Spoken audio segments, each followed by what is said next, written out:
केले तोड़ दिए भैया सारे। जैसा भी गेट पे भैया बिल्कुल 50 साल पुरानी मंडी है।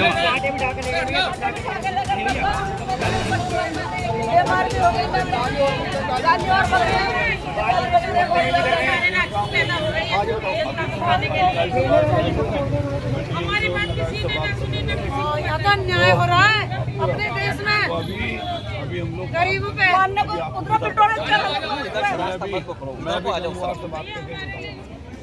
हमारा घर बचाओ भैया। मैं कल सुबह को घर पे रहूँगा, अभी मैं क्षेत्र में घूम कर अपने आऊँगा और फिर सुबह में बुला लूँगा 8 बजे।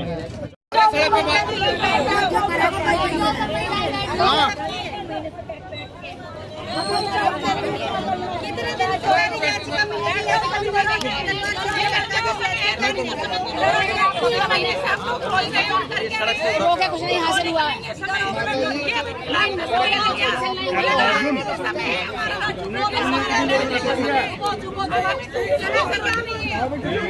आप सब लोग मिल के कोशिश करिए कि ये ऊपर वाला कुछ करेगा, कुछ ना कुछ रास्ता आएगा।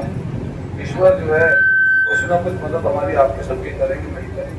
तो मैं अभी 1-2 दिन में, मैं कल सुबह को ही मैं अभी बाहर से आ रहा हूँ, मैं घर नहीं था आज, तो मैं बाहर से सीधा दिल्ली से आपके यहाँ हूँ, क्योंकि मैं रात में बहुत लेट नाइट चला गया था बाहर और फिर बाहर से मुझे किससे मिलना था, तो फिर मैं सीधा इधर की तरफ चला आया।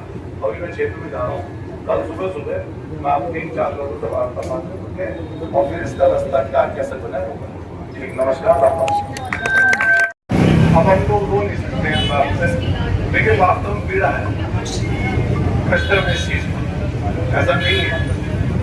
हम लोग भी आपकी वीडियो देखते हैं, तो ये दुख का टाइम है आपका, ये मुसीबत का समय है, और इसमें कोई हम लोग यहाँ पे राजनीति करने के लिए नहीं खड़े, लेकिन जिनकी सरकार है तो हम लोग कोशिश करते हैं कि सवाल जवाब तो उनसे ही करेंगे ना, भाई जिनका ताकत है, जिनको ताकतवर बनाया, सवाल जवाब किससे करो, किससे बात करो।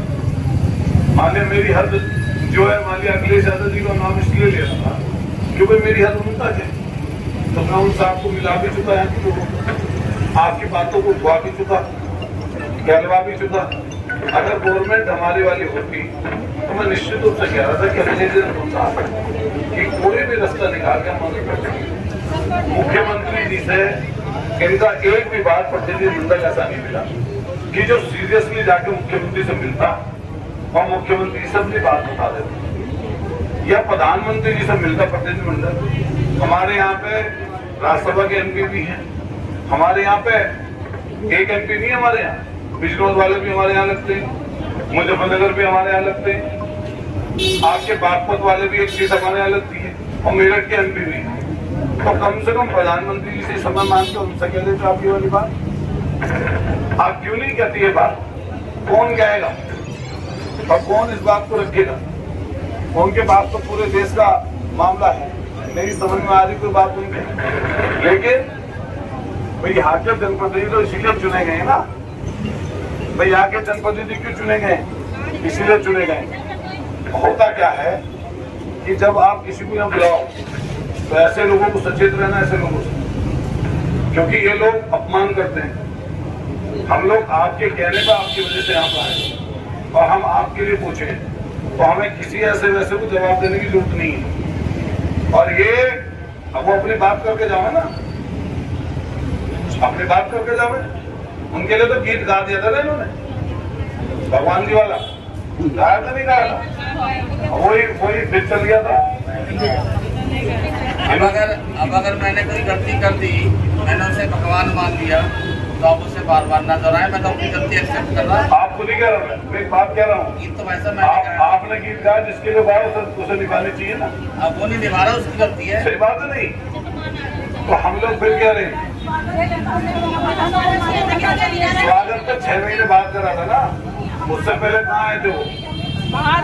देखो पीड़ा का किस बात का समर्थन और बिल समर्थन की आपने किया, क्या आश्वासन दिया है? हमने आश्वासन, हम विपक्ष में हैं, हमने सदन में बात उठाई।